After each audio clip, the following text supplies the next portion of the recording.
neza nitwa Isolde Shimwe nk'abandi umwe mu bashinze uruganda rwa Uzuri Kind Wine ndetse nk'abashinzwe ibigendanye n'ubugeni ahangaha turi Gahanga muri atelier yacu karibu muze murebe ibyo tubafitiye. Urebye ahangaha niho dukorera activités zacu cyangwa se ibikorwa byacu byo gukora inkweto. Tukaba dufite abantu mureba ahangaha barimo baradufasha mu gukora inkweto. Tukajya mu departement atandukanye yo gukora inkweto. Twahera wenda kuri departement ya cutting cyangwa se ibyo bita gukata, ariho bitewe n'urukweto turimo turakora cyangwa se modeli y'urukweto turi gukora, tugenda dukata ibice bitandukanye kugira ngo tuze kuza kubiteranya tubibuildinge bize kuba urukweto rurangiye. Ahangaha rero dufite abantu barimo baradufasha mu gukora cutting, aba bose nibyo barimo. Tukaba dufite ibice bitandukanye ndetse n'ibikoresho bitandukanye barimo barakoresha.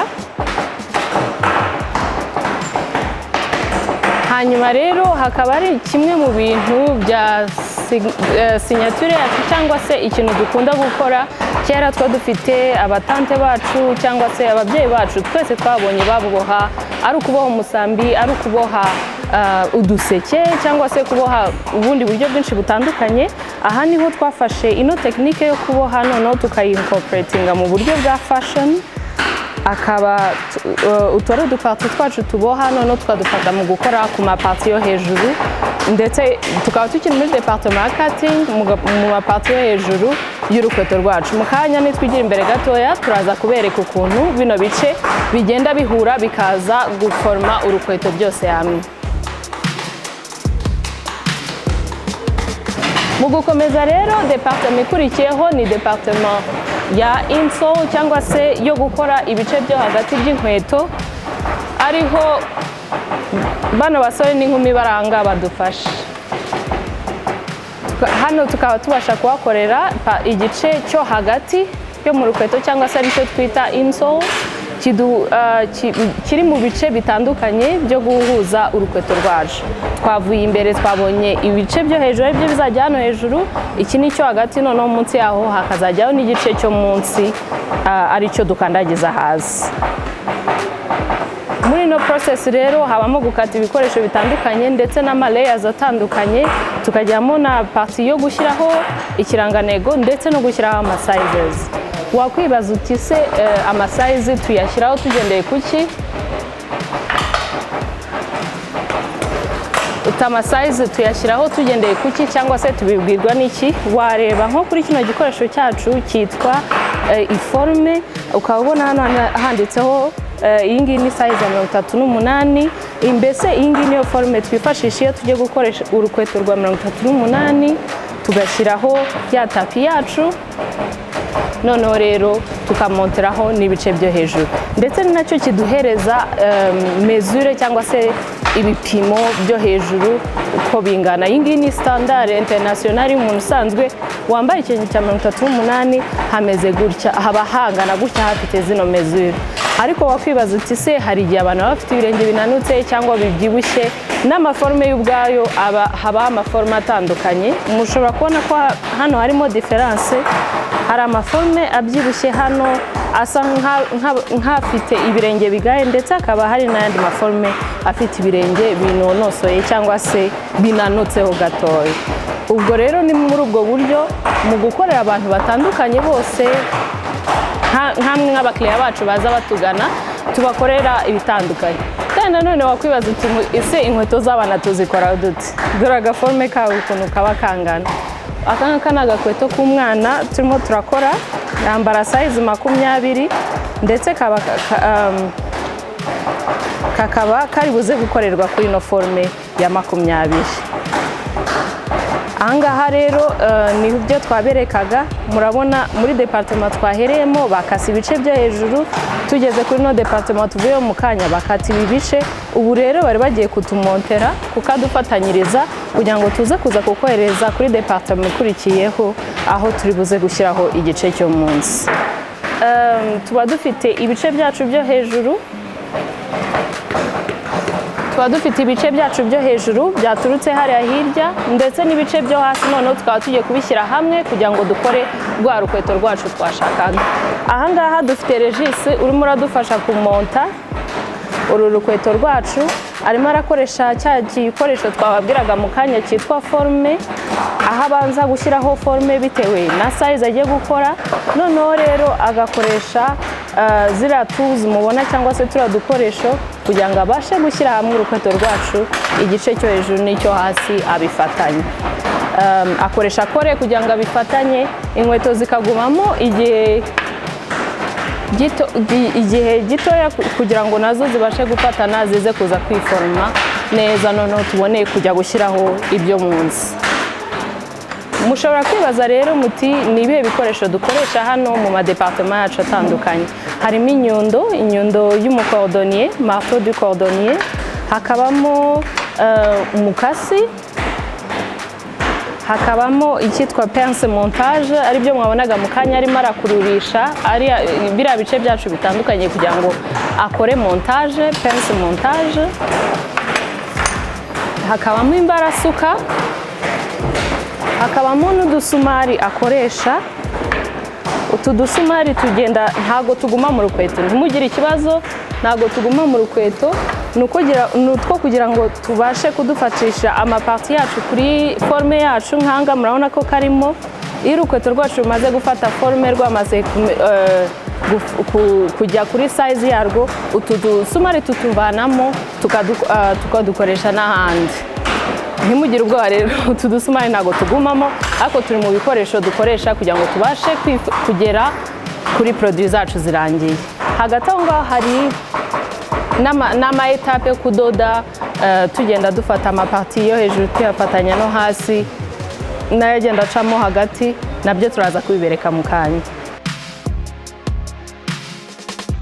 Tukaba dukurikijeho rero departement yacu yo gukora ibyo hasi cyangwa se ibyo twitwa outsole. Reka tuhagere naho tubereke uko byifashe. Bimwe muri mission yacu cyangwa se muri goals zacu nka company nugu promotinga employment y'aba jeune, cyane ko dufite ikibazo gikomeye cyane cy'aba jeune badafite akazi hano mu Rwanda.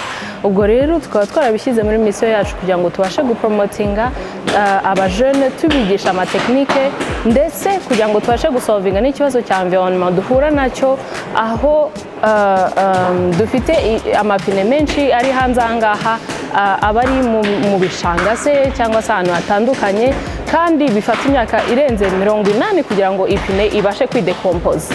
Iyo myaka nta nubwo abantu benshi baba bayifite mu buzima bwabo bwo kubaho. Ariko ikindi twagize mission gikomeye ni ukugira ngo tubashe kurecyclinga cyangwa se kongera gukoresha ibikoresho bimwe na bimwe dushobora gusanga biri invisible cyangwa se byangiza environnement, kugira ngo tubashe gukoreshamo ibice natwe twakoresheje nk'inkweto. Akaba ariho wazamo ino departement yacu yo gukora ibice byo hasi. Murebye neza mwabona ko iyi ngiyi ari ipine, ni ipine yagiye mu muhanda, yagenze ku modoka, none rero ikaza kuza guhindurwamo, ari byo twebwe tuhocyclamo tugakoramo imipira yacu yo hasi. Iyi departement rero murabona ko irimo abantu b'ingeri zose, harimo abakobwa, abamama, harimo abagabo badufasha kugira ngo tubashe kuhocycla aya mapine yacu, tubashe kuvanamo ibice bitandukanye byo munsi. Rero nk'uko duturutse hariya hirya tumaze kubereka inkweto zacu hano zafatanyijwe, ubu noneho hagezeho umwanya wo gushyiraho igice cyo munsi. Mu gushyiraho ino parti ziraza zigasanga bagenzi bacu hano badutunganyirije imipira, bagiye bayifatanya na kauchu ndetse n'ibindi bikoresho, bakoresha kore, bakoresha inyundo, amatenayi, kugira ngo byose bikomeze bipressinga, ndetse tukanagira n'imashini yo gupressinga ariyo idufasha kugira ngo ibashe kubishyira hamwe. Nyuma yaho rero dore urukweto rwacu ukuntu rwaje kurangira rugize, twashyizeho wa mupira wacu ducisha ku mashini turaponsa neza turaringaniza, noneho biza kurangira rwa rukweto rwacu rurangiye ari rwuzuye rumeze neza. Ubu ngubu rusigaje etape imwe ya quality control ikorwa n'umumama udufasha cyane witwa Janine hano muri factory yacu, noneho rero tukaba twabasha kuzohereza abakiriya bacu yaba mu mashopu yacu atandukanye, yaba mu bakiriya bacu tugira batandukanye bo hirya no hino mu Rwanda, muri Afurika ndetse no hanze y'u Rwanda.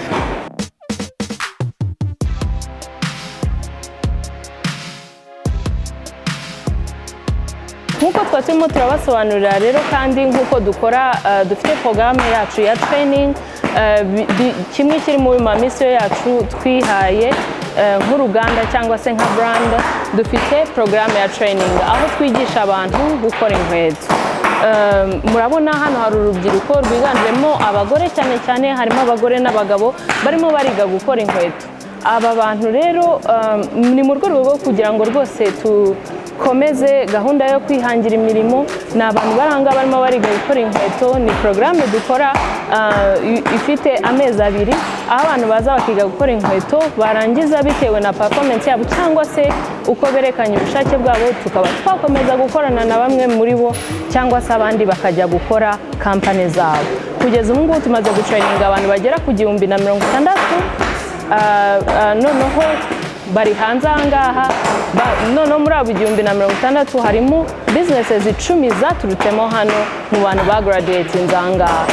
Muri abo bantu, muri izo businesses 10 bakorana na bagenzi babo biganye, zagiye zivumburwa n'abantu baciye ahangaha, none nabo bagakorana na bagenzi babo biganye bakabaharinga nabo ubwabo cyangwa se bagatraining, ku buryo bidufasha mu kongera kugarura shoemaking industry cyangwa se industry yo gukora inkweto, akaba ari industry yari isa nkaho yari yarahagaze. Aba banyeshuri rero baba bafite